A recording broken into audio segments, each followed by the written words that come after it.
Hey everybody out there, Magic here with another Yugi Tuesdays. I'm coming with you with another Mystic Mine deck profile.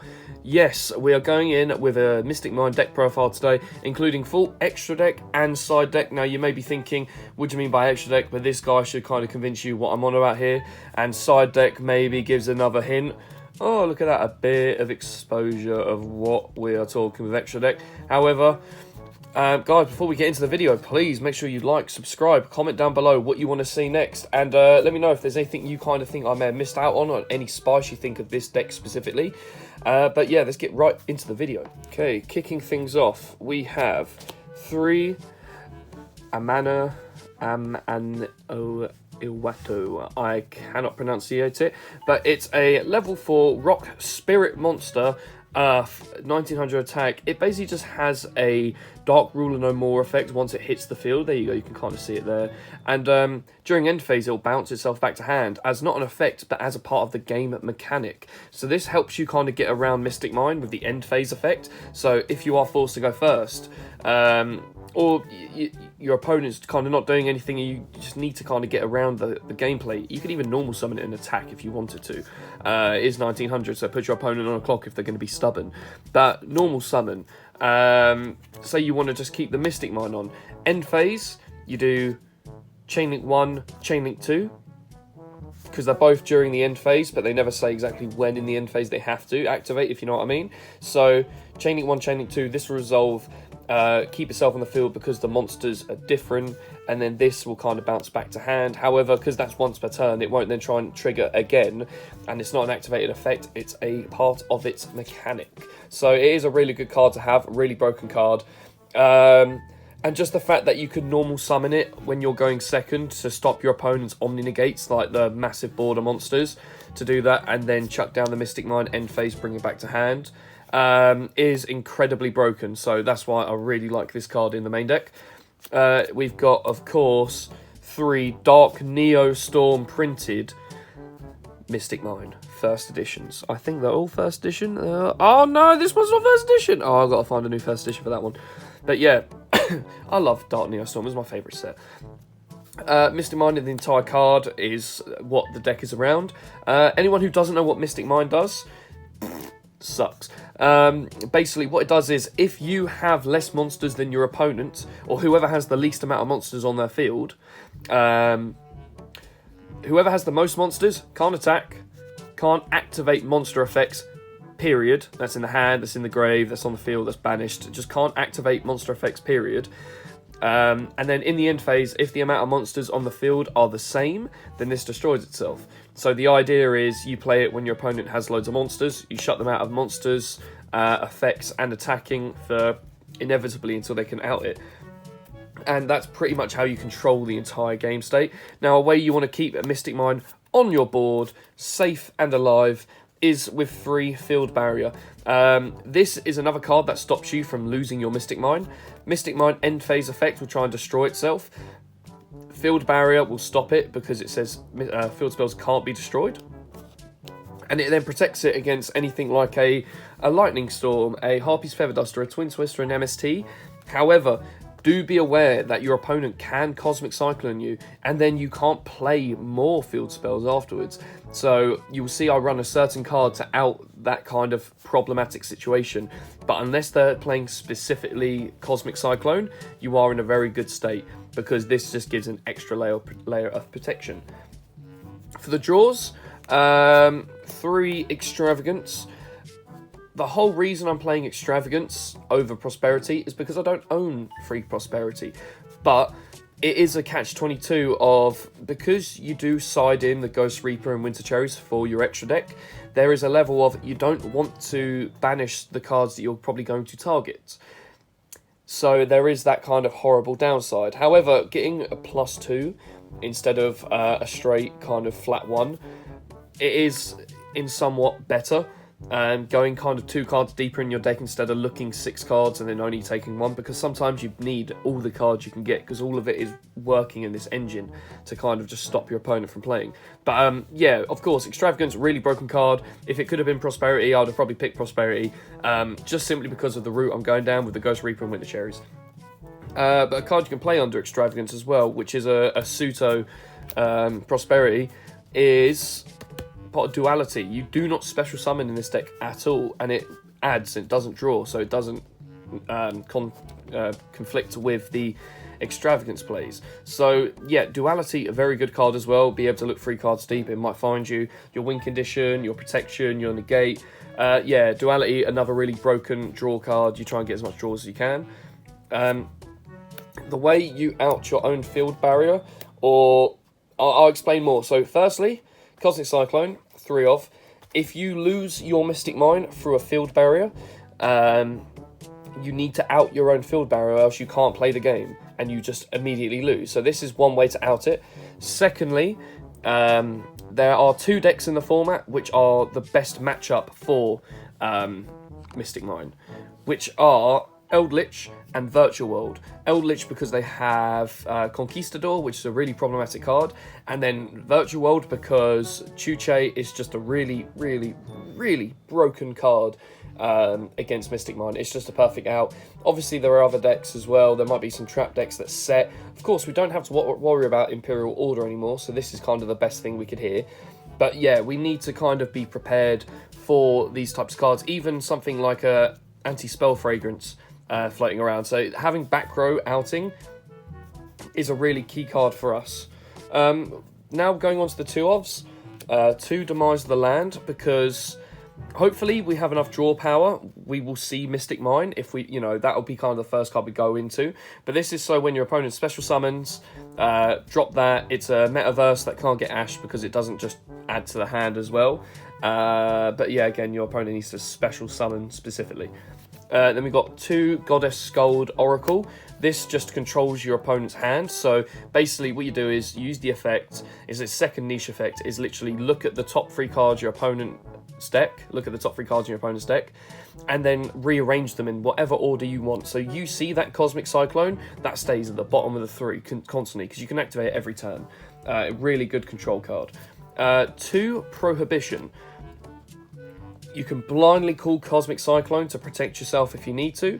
You can call a very key card in your opponent's strategy. For example, Eldritch. You call Eldritch a Golden Lord, they ain't playing the game because you have ruined their entire strategy now. Because now they ain't doing their pops, they ain't doing recurrence, they ain't getting their big boy on the field. But yeah, Prohibition, a really good card as well, just to kind of protect yourself. This is something you could side out once you know what your opponent is kind of on, and depending on what you have in the side deck, you might kind of think otherwise. Let's maybe put this out, put something else in. The win conditions, we've got 2 Cauldron of the Old Man and a Final Countdown. So Cauldron of the Old Man wins you the game in 6 turns, because unlike Wave Motion Cannon, put a counter on it from the turn it's activated and burn your opponent for 300 for each counter, but you do not remove the counter. So first turn you burn them for 300, then 600, then 900, then 1200, then 1500. It keeps going like that, but eventually you will burn your opponent to death, or you can gain 500 life points per counter. So when you're in them shorter, few minutes left round 3 game, it will probably be quicker for you and easier for you to gain life points over you burning your opponent, just because your opponent may have a way to kind of gain life points for themselves or burn you for that little bit more. So being able to gain that 200 life extra, making that 200 gap more, and then making it 400 and then 600 and then 1,000 because of a couple turns, really broken. Final Countdown, you will win with Final Countdown, it happens. Yes, the card says you win in 20 turns. That you have to remember that it's 10 of your opponents and 10 of yours. So technically you only have to win, you have to wait for 10 turns. And then secondly, turn 18 is your opponent's. So your opponent will get to their turn 18 and they will know if they can or can't beat you. They won't look and think, oh no, I have to wait till next turn, because next turn is your turn 19, and then you end turn and it goes to 20 and you win. So you're not even doing the full 20 turns. Your opponent will scoop by the time it gets to turn 18, because that's their last chance. So all of a sudden, this has now gone down from winning in 20 turns to now it's winning 18 turns, and you have to split that between you and your opponent. Now all of a sudden, this doesn't seem as hard of a victory now. But yeah, really broken card, and the fact that it leaves the field as well, so you still have space unlike these two, just gives it that little bit extra value. Now going on to any extra one-offs, we have one Upstart Goblin. So, you know, standard, give your opponent life points, but it's not sometimes the thing you want to do all the time. But we are playing a burn deck, so they will lose that 100 life points very quickly, but you need the card. One Day of Peace. Yes, myself and my opponent will burn each other, but the problem is... that sometimes you need that extra card, and if you don't have Mystic Mine, you play that turn 1, that means you're kind of surviving a turn. That means, because they're not doing damage on you, so that's one more turn, one more extra search you get to do. We've got Card of Demise. We will get rid of a lot of our cards in our hand, sometimes we can set them all. So yeah, just keep drawing. It means we can't special summon monsters. You might as well play it just as one-off. But yeah, so it's just more about draw power. One Gold Sark. We are going to be lasting a long time for Gold Sark to be relevant. We might as well send something that we know is going to be handy for us later on. So if you see this, cool, send Cauldron of the Old Man. So you know that your opponent has like a ticking time bomb going, because in a few turns, this is getting me the card I want, and then a few turns after that, you're going to burn to death. So... another really good broken card, just as another searcher, because we have got the time. One Instant Fusion. So you have to remember as well, if you're going second, which is crazy, but sometimes you'd rather go first in this situation, with this deck build. When you're going second, your opponent will have negates on the field. So that's when you need to drop a card that will out your opponent's cards. So their Borreload Savage, a lot of their problematic monsters that you need to kind of out. This will do that, and it will die in the end phase because of Instant Fusion summoning it. So it means you still don't have to worry about having monsters on your field. It will then go afterwards. So Instant Fusion, I think, was the best tech choice I kind of decided to make with this. I haven't really seen any other builds playing it. Don't get me wrong, there probably are builds that are playing it. But when I saw this and I realised, like, this can out a lot of the problematic monsters, like, straight away, I've got to play it. And then finally, the Terraforming as well. Don't worry, I was going to include the Terraforming in a field spell-based deck. Yeah, Terraforming to search you another Mystic Mine, you know, consistency. Going on to the traps, we only play 7 of them, which are 1, 2, 3 Solemn Judgments, my favourite cards. 1 in the gates, 2, look at the rarities! I've got my Ultimate Rare. I've got my Ghost Rare. Big up to my man, Mitch Kisame, 6 Samurai God right here for giving... He just gave me this card. He knew I didn't own a Ghost Rare, so he gave me the Ghost Rare. And then, of course, a Lost Art as well that I do want to play a one-off.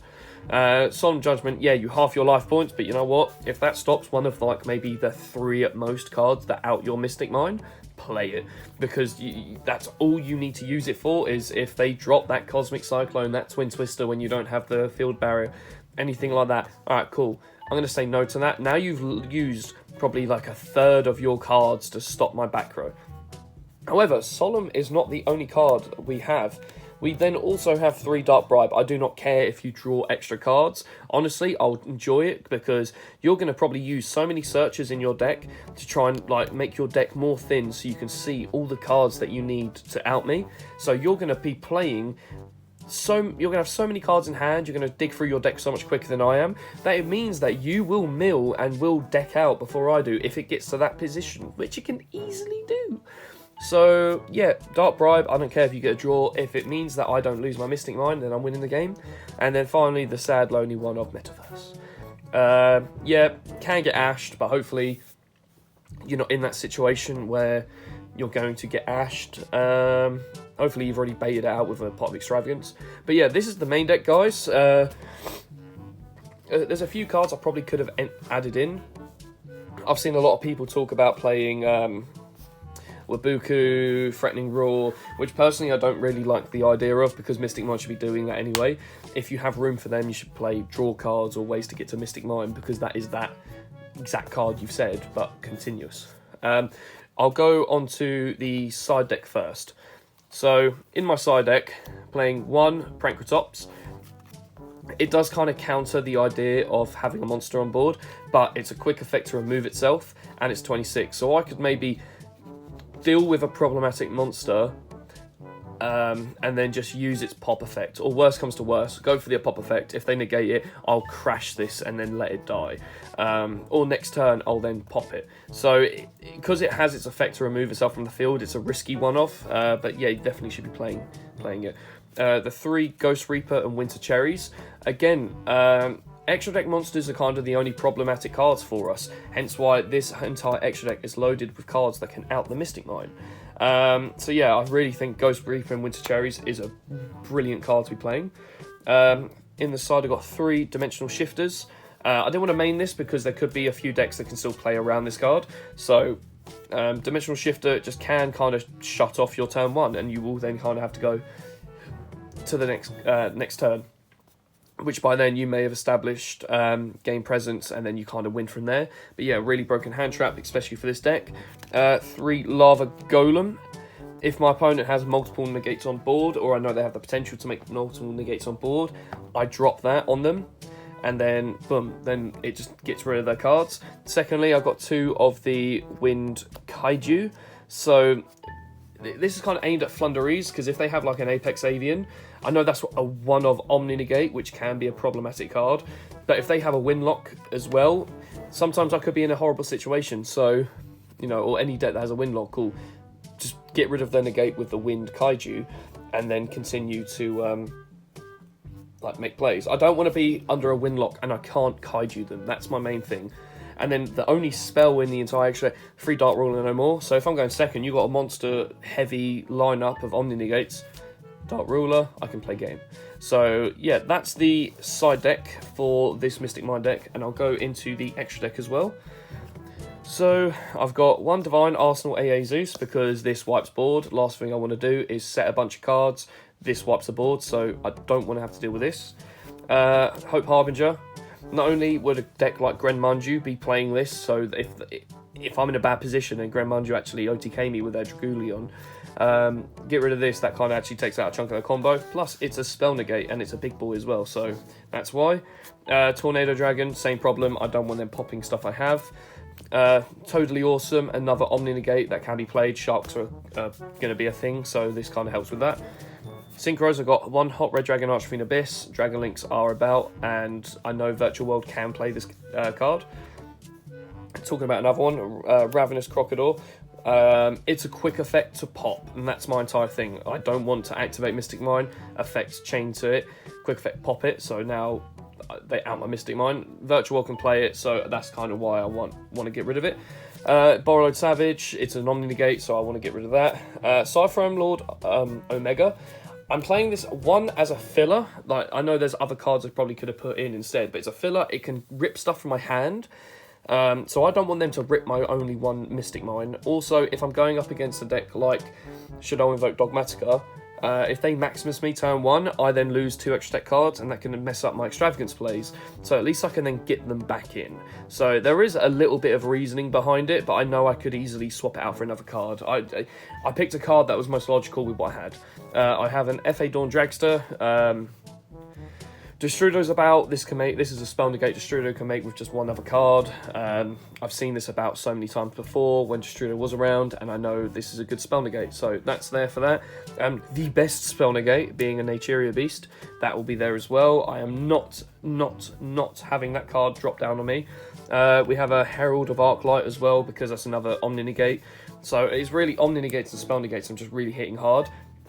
We've got the 1 Dragoon, because Dragoon is Dragoon. We've got DPE, because I activate a card, you pop it. Oh, no. We have the Mechaba, because, yet again, it is another negate as well, so I don't want to have to deal with that. And then finally, the Thousand Eyes Restricts for my instant fusion plays.